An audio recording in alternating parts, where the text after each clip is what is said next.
E aí, pessoal, tudo bom? Como é que vocês estão? Vamos lá. Hoje aulinha super importante, ó, focada no Enem, tá certo? Então, vamos embora, vamos começar fazendo a nossa aula com umas questõezinhas do Enem que vocês vão adorar. Vamos lá, manda teu feedback aí. Vamos lá. Olha aí, pessoal. A primeira questão que eu quero falar hoje, o primeiro tópico que eu quero bater com vocês é exatamente sobre radioatividade. Exatamente, radioatividade. Radioatividade, assunto fundamental. E a gente sempre se pergunta, por que o elemento é radioativo? Porque ele é instável. Mas por que ele é instável? Ele é instável em que sentido? Ele é instável no núcleo. Exatamente. O núcleo desse elemento ou tem muito próton ou tem muito nêutron. E isso gera nele uma instabilidade. Ou ele fica muito pesado se tiver muito nêutron, ou ele tendo muito próton, ele sofre muita repulsão. E aí ele transmuta, ele quebra, produzindo outro elemento. Então é isso que a gente chama de transmutação radioativa. É quando o elemento emite radiação e partículas e vai se transformando em outro. Então olha bem, aí você tem uma figurinha que mostra exatamente essa pegada daí. E esse tipo de radiação? Pessoal, o tipo de radiação que pode ser particulada ou não, particulada é quando ela tem massa, tá certo? Ou quando ela tem carga. Se ela não tiver nem massa, nem tiver carga, eu não posso chamar ela de partícula. Eu chamo de radiação. É o caso da radiação gama. Aí você tem o núcleo emite radiação alfa, radiação beta, radiação gama, pósitron e por aí vai. Vamos focar na alfa, que é positiva, gama, que não tem carga nem tem massa, e beta, que é negativa. Aí olha bem, eu estou te dizendo assim, radioatividade é um fenômeno do núcleo. E estou te dizendo que o núcleo emite alfa, que é positivo, e emite beta, que é o quê?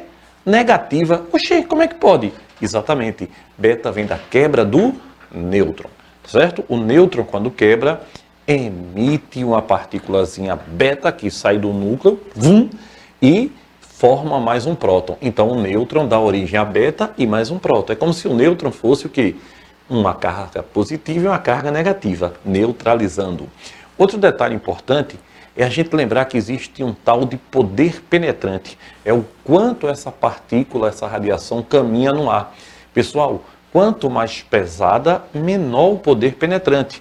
Então, quem tem o maior poder de penetração é quem é mais leve. Quem é que não tem nem massa, nem carga? Gama. Gama tem o maior poder penetrante. Depois beta e, por último, alfa, que é a mais pesadinha, logo é a que penetra menos no ar.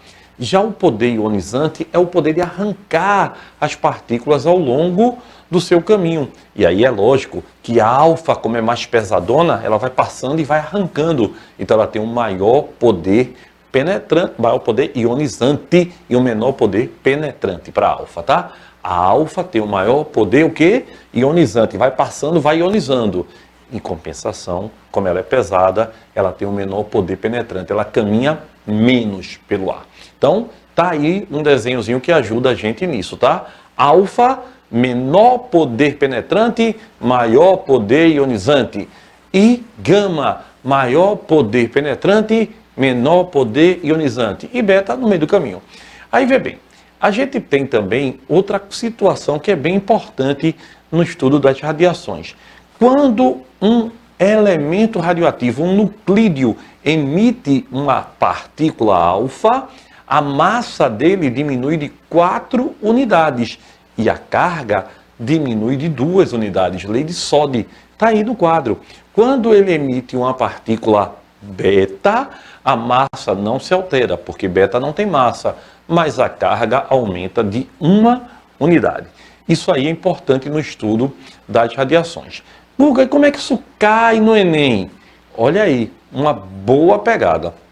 Não é não, Pablo? Olha, o avanço científico e tecnológico da física nuclear permitiu conhecer com maiores detalhes o decaimento radioativo dos núcleos atômicos instáveis. Aí ele diz, desenvolvendo-se algumas aplicações para a radiação de grande penetração no corpo humano. Opa! Alto poder penetrante no corpo humano. Penetra muito. Quem penetra muito é radiação Gama. Não pode dizer partícula gama. Gama não é partícula, porque nem tem massa, nem tem carga. Aí ele pega e diz aí, por exemplo, no tratamento do câncer, a aplicação citada no texto se refere a qual tipo de radiação? Beta, alfa, gama, raio-x, ultravioleta. Perfeito! Gama, é essa daí a resposta. Gama tem o maior poder de penetração. Então a resposta, letra C. Queria falar de uma coisa para vocês. Olha, pode colocar, e sente, que é grande emoção. Raio-x não é radioatividade. Oxi, Guga, e quando eu vou no dentista, não tem que botar um colete para me proteger? Tem, porque qualquer radiação pode fazer mal, e raio-x faz mal, mas ela não é radioatividade, é radiação, como a luz do sol é. Se você todo dia for para a praia e ficar lá na luz do sol, levando o sol aqui em Recife, de 11 às 2 da tarde, final do ano, está doente. Então, cuidado, tá? A radiação faz mal, independente de ser radioativa ou não. Radioativa faz muito mais, mas quando você falar de raio-x, anota aí, raio-x não é radioatividade, tá? Não é radioatividade. E aí, vê bem, nessa pegada, a gente precisa lembrar de uma coisa. Radioatividade é um fenômeno de onde? Do núcleo. Muito bem, já sabemos disso. E olha, como é que um núcleo tão pequenininho, mas tão pequenininho, libera tanta energia? Porque, ó, meu amigo, libera energia, viu? Lembra? Usina nuclear, bomba atômica, bomba nuclear, é uma festa. Então, por que um núcleo tão pequenininho libera tanta energia? Lembra da equação de Einstein? Energia igual a mc ao quadrado, massa vezes a velocidade da luz ao quadrado. Então, o que é que a gente tem? O núcleo ele é pequeno, mas ele é muito denso. Ele é denso, mas é denso, é muito denso, é denso demais. Aí o que é que acontece? Essa densidade dele faz com que eles tenham uma grande quantidade de energia quando ele é fissionável, quando ele é quebrado. Olha, só para tu ter uma ideia, a densidade do núcleo é de 2 vezes 10 elevado a 14 gramas por centímetro cúbico. Pessoal, 10 elevado a 14, é bronca, viu? É enorme, enorme. Para tu ter uma ideia, o elemento mais denso, osmirídio, são os elementos mais densos da tabela periódica. A densidade dele é 22 quilos por litro, que já é muito, viu? Tu imaginar que 1 litro de ósmio pesa 22 quilos e 400 gramas, é muito denso, né? Mas olha o núcleo, 2 vezes 10 a 14, é muito denso. Isso faz com que o núcleo, quando sofre a fissão, libere energia demais. Aí o Enem vem como? Como é que o Enem pede isso, Guga? Assim, ó. Com a descoberta da emissão de energia do rádio por Marie Curie e Pierre Curie, o fenômeno foi denominado radiação alfa ou emissão alfa. Posteriormente, verificou-se que a emissão alfa, na verdade, são partículas correspondentes a núcleos de hélio. Por que núcleos de hélio, Guga? Porque tem massa K2 e carga 2. Então, ó, quando soma dá massa 4, ó, 2 nêutrons e carga 2. 2 com 2 dá massa 4. 2 nêutrons e carga 2. Quando junta dá massa 4. Aí ele diz, ó, igual ao gás hélio, né? Assim, no decaimento alfa, um núcleo instável emite partículas alfa, tornando-se um núcleo mais estável, o núcleo filho. Aí ele diz, se um núcleo de rádio 226 emitir 2 partículas alfa, o número de massa do núcleo filho vai ser igual a... Vê, pessoal, o núcleo tem 226. Vamos para o quadro? Bora para o quadro? Vamos aqui no quadro olhar rapidinho, tu vai gostar. Olha para aí, ó. O núcleo tem quanto? O núcleo do rádio tem 226 de massa. Aí ele vai emitir 2 partículas alfa. Aí, ó, emitiu uma partícula alfa, vai se transformar em outro perdeu, ó, diminuiu 4, 222. Ah, mas vai emitir outra, vai emitir outra. Então, ó, alfa, e vai dar aqui y, 222 menos 4 dá 200 e 18, não é? Pessoal, o núcleo de pegada inicial a gente chama de átomo pai, ó. E aqui os átomos filhos, né? Que vieram deles. Então lembre-se, olha, alfa, 4, 2, ó, massa 4, carga 2. Beta não tem massa, carga menos 1. E gama 0, 0. Certo? Para não esquecer, se um elemento qualquer emitir radiação alfa, ele se transforma em outro com a massa diminuída de 4 unidades e a carga de 2. Agora, se eu tenho um elemento qualquer, ele emite beta, ele se transforma em outro com a mesma massa e a carga aumentada de 1 unidade. O que é fundamental lembrar? E se emitir gama? Gama nem mexe na massa, nem mexe na carga. Agora tem um detalhe. Se ele for energético, quando ele emite gama, ele fica com menor energia. A gente chama de metaestável, se transformando em estável. Certinho? Vamos voltar então para o nosso slide para nos divertir. Olha ele aí, ó. Então 226 virou quanto?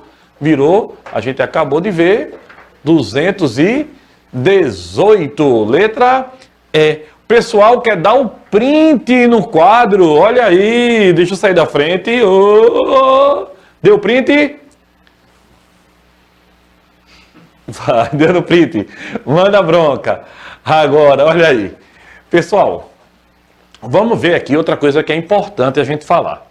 Já ouviram falar que o elemento radioativo ele permanece na região ali e tal por muitos e muitos anos, né? Alguns casos, outros bem mais rápido.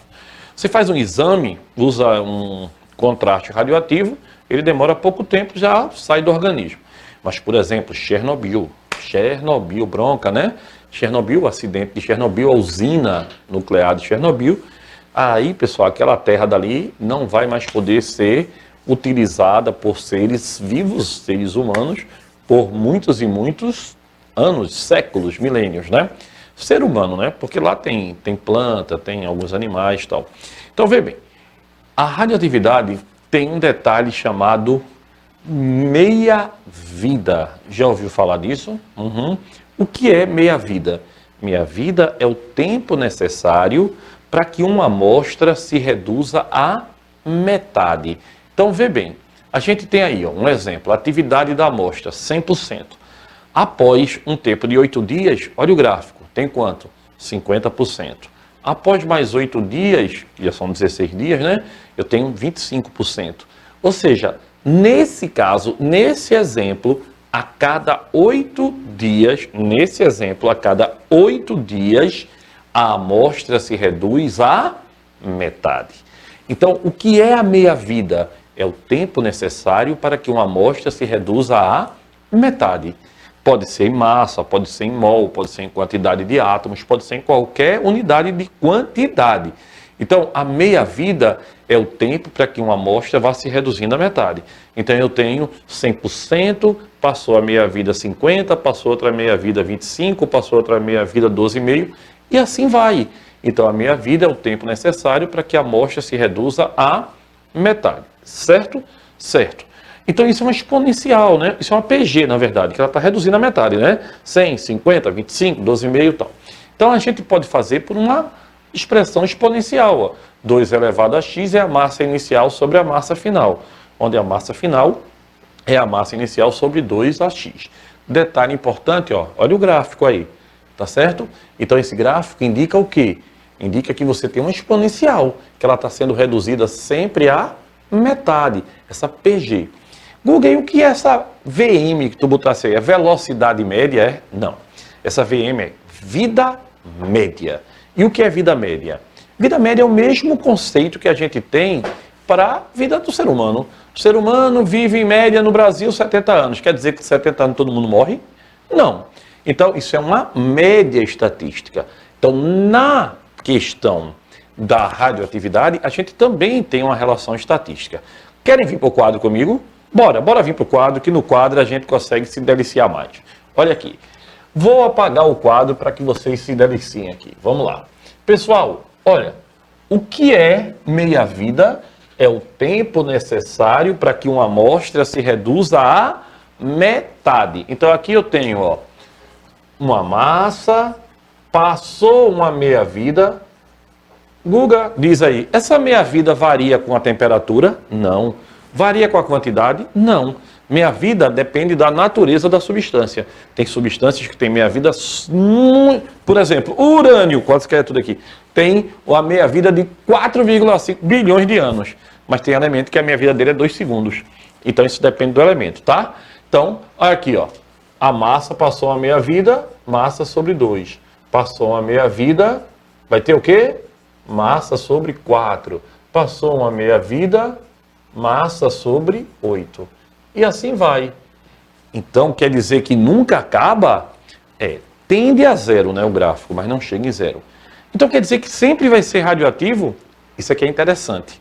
Após 10 meia-vidas, o elemento tende a perder o poder de radioatividade.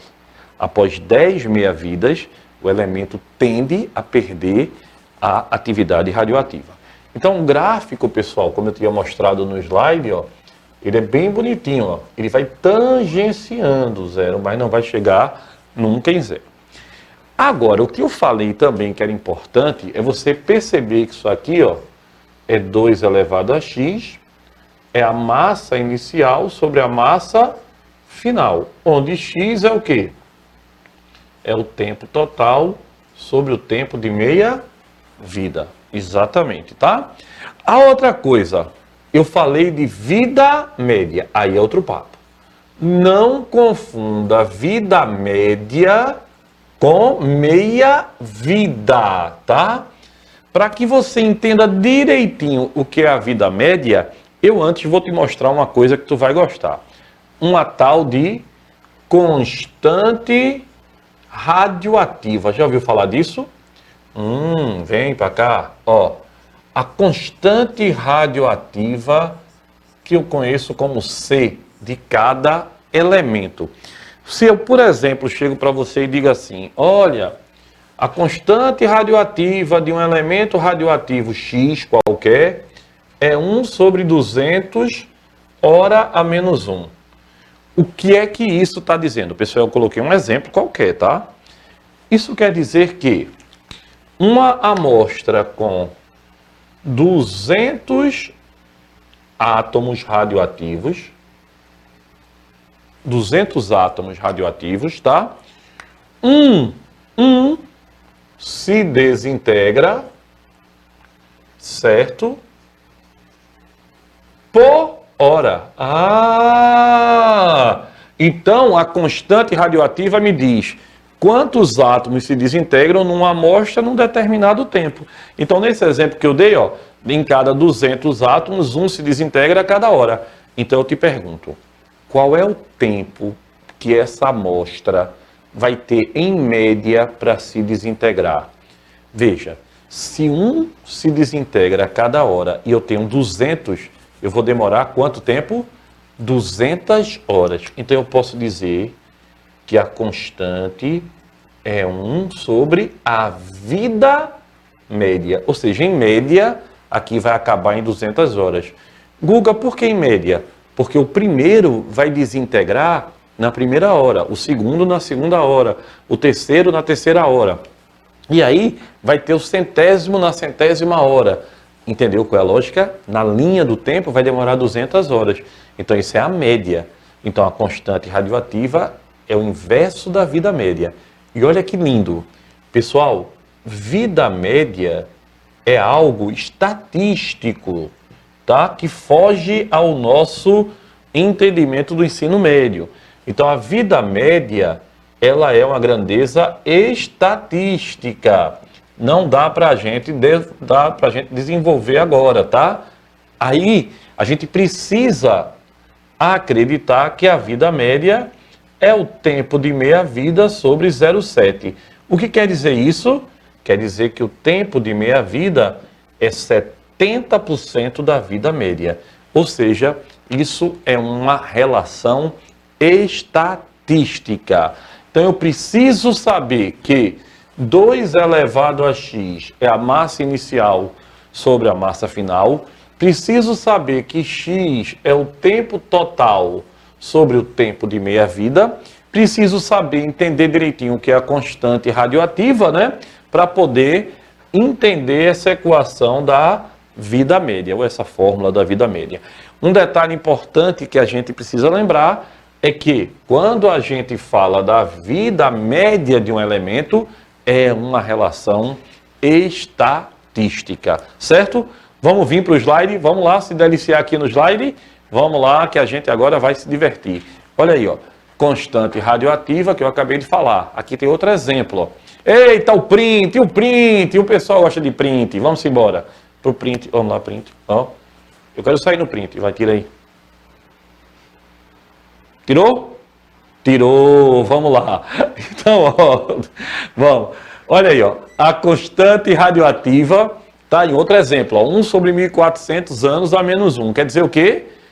Que numa amostra de 1.400 átomos, 1 se desintegra a cada ano. Então, o tempo total é 1.400 anos. Olha aí, a vida média é um valor estatístico, tá bem grande aí no slide para você não esquecer. E aí, como é que isso caiu na prova do Enem? Tá vendo, ó? Agora é teoria Enem. Teoria Enem, para você ficar, ó, bem lembrado na hora da prova. O terremoto e o tsunami ocorrido no Japão em 11 de março de 2011 romperam as paredes de isolamento de alguns reatores da usina nuclear de Fukushima, o que ocasionou a liberação de substâncias radioativas, entre elas o iodo 131, cuja presença na natureza está limitada por sua meia-vida de 8 dias. O que isso quer dizer? Isso quer dizer que a cada 8 dias a sua quantidade se reduz à metade. A cada 8 dias a quantidade dele se reduz à metade. Aí ele diz, o tempo estimado para que esse material se desintegre até atingir 1/16 é, pessoal, vê bem, 1/16 é o quê? Passou a primeira vida, 1 virou 1/2. Passou a segunda vida, 1/2 virou 1/4. Passou uma terceira vida, 1/2 virou 1, o quarto virou 1/8. Passou a quarta, 1/8 virou 1/16. Então, bora lá. Eu tinha 1 virou 1/2 com a primeira meia-vida. 1/2 virou 1/4 com a segunda. 1/4 virou 1/8 com a terceira. 1/8 virou 1/16 com a quarta meia-vida. Então, ele desintegrou 4 vezes até chegar em 1/16. 4 vezes, não é verdade? Cada meia-vida é quanto? A cada meia-vida ele falou pra gente que era de quanto? De 8. 8 vezes 4, 32. Exatamente, olha aí. Então a resposta da questão, 32 dias, bem bonitinha para a gente entender. Então lembra, pessoal, tempo de meia-vida é o tempo para que a amostra se reduza à metade. E agora a gente vai fazer uma questão que vocês vão amar ainda nesse assunto. Vê, ele diz aí, a obtenção de energia por meio de fissão nuclear do urânio 235 é muito superior quando comparado à combustão da gasolina. Óbvio, né? Queimar urânio, a fissão do urânio libera muito mais energia do que a queima da gasolina. Imagina teu carro fosse a urânio. Aí ele diz, o calor liberado na fissão, na quebra, fissão é quebra, fusão é junção. Aí ele diz, do urânio é de 8 vezes 10 a oitava joules por grama. Então, pessoal, ele libera 8 vezes 10 a décima joules por grama, né? 8 vezes 10 a décima joules por grama. Aí ele continua dizendo o que ainda na questão? Aí ele diz assim, a combustão da gasolina libera 5 vezes 10 a quarta. 5 vezes 10 a quarta joule por grama. Aí ele pergunta a tu, a massa de gasolina necessária para obter a mesma energia da fissão de 1 kg de urânio é da ordem de... Vem pro quadro, vamos se divertir no quadro, que é o melhor lugar da aula. Olha aí, ó. Olha aqui, vamos lá, tá vendo tu? Pessoal, entendeu a questão? Veja, o urânio libera 8 vezes 10 a décima joule para cada 1 grama de urânio, certo? Certo. Aí ele diz para você assim, olha, eu quero saber quanto de gasolina eu vou precisar ter para liberar a mesma quantidade de 1 quilo de urânio. 1 quilo de urânio, acredite, são 1000 gramas. 10 a terceira grama de urânio é 1 quilo. Não é verdade? 10 a terceira é 1 quilo. 10 a terceira é 1 quilo. Aqui é X. X é quanto? Olha a quantidade. 8 vezes 10 a 13 joules. Essa é a quantidade de energia. Certo. E agora, como é que eu faço? Olha, a gasolina, quando queima, é 5 vezes 10 a quarta joule para cada 1 grama de gasolina. Mas eu não quero saber para isso. Eu quero saber para quanto? Para 8 vezes 10 a 13, que é o equivalente a 1 quilo de urânio. Aí vem para cá, ó. Quanto é que vai dar? Sei lá. 8 vezes 10 a 13 dividido por 5 vezes 10 a quarta. Olha, 8 por 5, tu sabe quanto é que dá, não sabe? Aqui, ó, vai dar 1,6 vezes 10 a 9. Aí vê, pessoal. Olha o cara como foi maldosozinho. Ele disse na ordem de... Então é na ordem de 10 a 9, né? Vamos voltar para o slide para a gente ver como é que ele colocou. Olha aí, ó. 10 a 9, letra E. Aí teve muita gente que diz, mas Guga, 1,6 vezes 10 a 9 é 10 a décima. Não, é 2 vezes 10 a 9. Né? E ele ainda foi legal, que ele nem colocou 10 a décima para não ter problema. Não é? Aí, pessoal, nessa questão legal que a gente fez, ele falou de uma tal de fissão. E o que é fissão? Muito bem. Fissão é a quebra do núcleo com liberação de muita energia. É bom, importante lembrar que a fissão é o processo que a gente tem na usina nuclear e na bomba atômica. Então você tem lá urânio físio. Não é qualquer urânio não, viu? É urânio físio, o que sofre fissão. O nêutron vem, bate nele, ele quebra, transformando-se em criptônio, bário e liberando nêutrons. Esses nêutrons vão quebrando os urânios que estão ao seu redor. E olha bem, a reação é em cadeia, ela não para. E quem é que é responsável pela reação em cadeia, Guga? O nêutron, tá? É o nêutron que vai quebrando e vai, ó. Cada quebra libera no mínimo 3 nêutrons, de 2 a 3 nêutrons, né? Então ele vai quebrando os átomos vizinhos numa quantidade de energia imensa. É o princípio da fissão nuclear.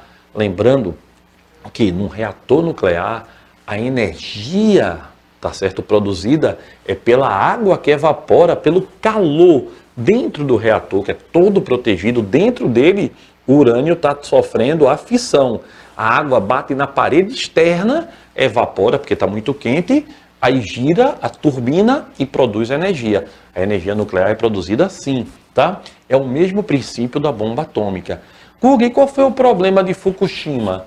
Fukushima, as paredes, tá certo, foram destruídas. Lembrando que não houve reator exposto à atmosfera. Se tivesse, era bronca. E agora, no ano de 2023 para 2024, o Japão não tem mais onde guardar essa água radioativa, vai jogar no mar. Ah, mas o mar tem muita água. É, mas ninguém sabe o que é que vai acontecer muito bem, né? Sabe, dizem que não vai ter grandes problemas, mas não é bom, né, jogar água radioativa no meio ambiente. Outro problema é a fusão. A fusão é a junção. O hidrogênio deutério com o hidrogênio trítio, pum, os isótopos se chocam. Para que esse choque exista, a gente tem que ter 10 a 7 graus Celsius de temperatura. É muita temperatura. Isso aí é o princípio da bomba de hidrogênio. Para tu ter uma ideia, dentro da bomba de hidrogênio tem uma bomba atômica. Exatamente. A bomba atômica é a energia de ativação da bomba de hidrogênio. Aí produz hélio e libera nêutron numa quantidade exorbitante de energia. A fusão libera mais energia que a fissão. Pô, muito mais. Só que você não tem fusão para ter energia de forma do dia a dia, tá? Não tem como ter essa energia. A fusão só é usada em bomba. Aí, olha, a água radioativa, eles trataram. Mas mesmo com esse tratamento, ela ainda tem um grau de radioatividade considerável. Não se consegue eliminar a radioatividade do meio ambiente assim não, certo? Então lembra, bomba atômica é fissão, quebra. Bomba de hidrogênio é fusão, tá?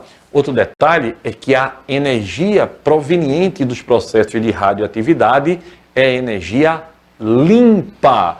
Oxê, mas não tem lixo radioativo? Tem, mas o lixo não é considerado energia suja. A energia limpa, pelo conceito, é aquela que não produz ou não libera gases do efeito estufa. E realmente, na radioatividade, não libera não. Então, pessoal, a questão que a gente fez, 10/9, olha aí, faz o print no nosso cálculo, bem bonitinho, que você vai gostar, tá certo? Aí, olha bem interessante para você, tá certo? Então, vamos lá, vamos agora para a próxima pegada de questão que a gente vai ter daqui a pouquinho, que é sobre irradiação.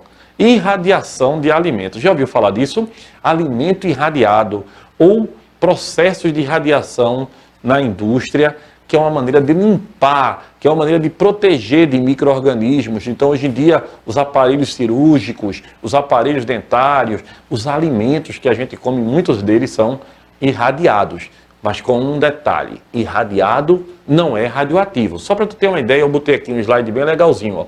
Contaminado é quando a pessoa tem contato com o que está sendo produzido ali. Ali tem um elemento radioativo, aí você chega e pega.